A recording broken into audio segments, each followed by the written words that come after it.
ఎన్నో పోషక విలువలు ఉన్న రాజ్మా క్యాలీఫ్లవర్ కర్రీని చూపిస్తున్నాను. ఈ కర్రీ చపాతీ, రోటీ, పలావ్ దేంట్లోకైనా చాలా బాగుంటుంది.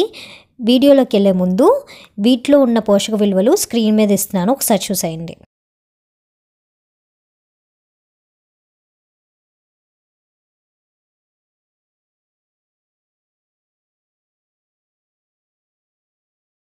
ఇప్పుడు తయారు చేసే విధానం చూద్దాం. కుక్కర్లోకి నైట్ అంతా నానబెట్టుకున్న 100 గ్రాములు రాజ్మా తీసుకున్నాను.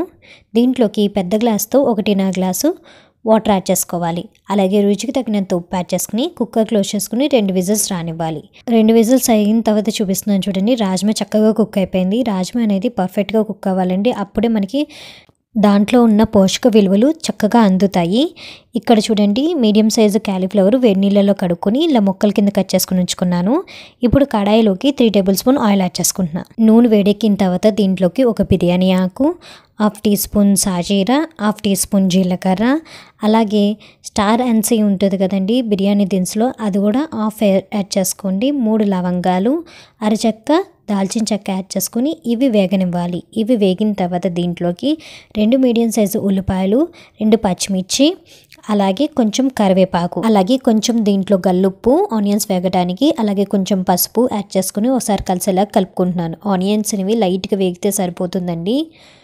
ఇలా వేగిన తర్వాత దీంట్లోకి క్యాలీఫ్లవర్ యాడ్ చేసుకుంటున్నానండి. కట్ చేసుకుని ఉంచుకున్న క్యాలీఫ్లవర్ని యాడ్ చేసేసుకుంటున్నాను. యాడ్ చేసుకుని బాగా కలిసేలా కలుపుకొని మూత పెట్టుకుని ఒక 5 మినిట్స్ దాకా కుక్ చేసుకోవాలి.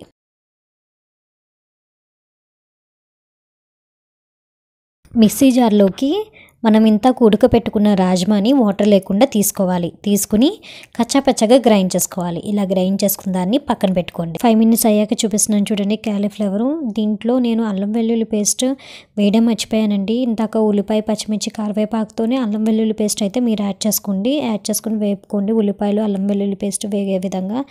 ఇక్కడ నేను ఇప్పుడు యాడ్ వేసుకుని మధ్యలో పెట్టి కొంచెం మూత పెట్టుకుని కుక్ చేసుకుంటున్నాను. మీరు ముందే అల్లం వెల్లుల్లి పేస్ట్ వేసేసుకుంటారు కాబట్టి ఇప్పుడు ఒక్కసారి ఆ క్యాలీఫ్లవర్ని కలిపి మూత పెట్టుకుని ఒక 10 మినిట్స్ దాకా కుక్ చేసుకోండి. మన క్యాలీఫ్లవర్ అనేది సాఫ్ట్గా అయితే సరిపోతుంది. ఇప్పుడు 10 మినిట్స్ అయ్యాక చూపిస్తున్నాను చూడండి. మొక్క అనేది సాఫ్ట్గా అయింది కదా క్యాలీఫ్లవర్. దీంట్లోకి 1.5 స్పూను కారము, 1/2 టీ స్పూను సొంటి పొడి అండి. అస్సలు స్కిప్ చేయకండి, చాలా మంచి టేస్ట్ని ఇస్తుంది కర్రీకి. అలాగే 1 స్పూన్ గరం మసాలా యాడ్ చేసుకుని ఒకసారి కలిసేలా కలుపుకోండి. చాలామంది రాజ్మా యూజ్ చేస్తే రాజ్మా మసాలాని బయట అమ్ముతారండి, అది యూజ్ చేస్తారు. అది అవసరం లేదండి. ఇట్లాగా ట్రై చేసి చూడండి. సొంటి పౌడరు, గరం మసాలా, కారం వేస్తే సరిపోతుంది. టేస్ట్ బాగుంటుంది. ఒకసారి కలిసేలా కలుపుకున్న తర్వాత దీంట్లోకి ఇంతక కచ్చాపచ్చగా గ్రైండ్ చేసుకున్న రాజ్మా యాడ్ చేసుకుని మరొకసారి కలుపుకుందాం. ఇలాగ కలిసేలాగా కలుపుకున్న తర్వాత దీంట్లోకి ఇంతక ఉడికించుకున్న రాజ్మా వాటర్ యాడ్ చేస్తున్నాను. అలాగే ఇంకొంచెం వాటర్ యాడ్ చేస్తున్నాను. మొత్తం 1 గ్లాస్ వాటర్ అండి. యాడ్ చేశాక దీంట్లోకి కొంచెం కొత్తిమీర కూడా యాడ్ చేసుకుని ఒకసారి కలిసేలా కలుపుకొని మూత పెట్టుకుని ఫ్లేమ్ అనేది మీడియం ఫ్లేమ్లో పెట్టేసుకుని 10 to 15 మినిట్స్ కుక్ చేసుకోవాలి. అంటే వాటర్ అంతా దగ్గర పడిపోయి రాజ్మాను, క్యాలీఫ్లవర్ పర్ఫెక్ట్గా కుక్ అయ్యే విధంగా కుక్ చేసుకోవాలి. 10 మినిట్స్ అయ్యాక చూపిస్తున్నాను చూడండి. వాటర్ అంతా దగ్గర పడి చక్కగా కర్రీ కుక్ అయిందండి. ఇప్పుడు స్టవ్ ఆఫ్ చేసేసుకుని వేడివేడిగా సర్వ్ చేసేసుకోవడమే. నేనైతే సోయా పలావ్తో ఈ కర్రీని సర్వ్ చేశాను మా మదర్కి. ఎలా ఉందో మా మదర్ చెప్తారు.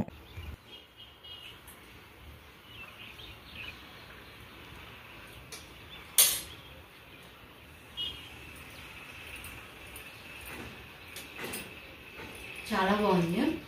రాజ్మా కాలీఫ్లవర్ కర్రీ చాలా బాగుంది. పలావ్ కూడా చాలా బాగుంది. తప్పకుండా ట్రై చేయండి.